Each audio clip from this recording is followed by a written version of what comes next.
ไปใส่อันไหมผ่าอันนั้นเนาะไหมเป็นกลมๆกลมๆเลย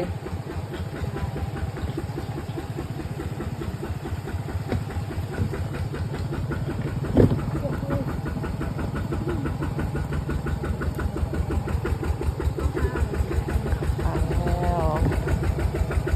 ปลาดงดิบแล้ว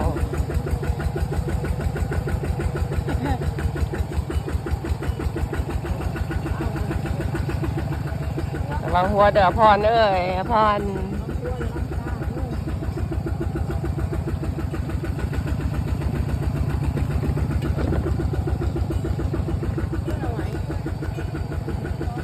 ไม่เยอะแยะเบ้เอ้ยโหไม่กระชาเอาตัวเดียวก็ไปตัด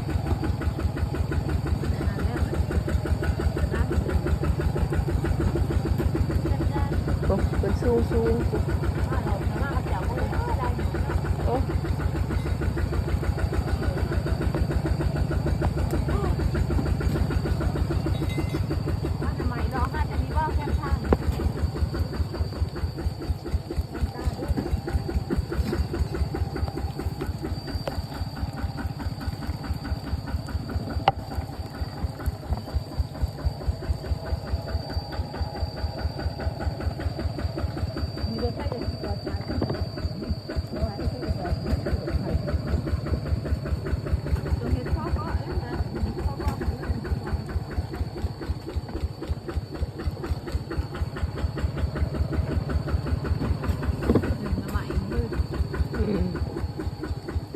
แฟนอยู่ได้แถวนี้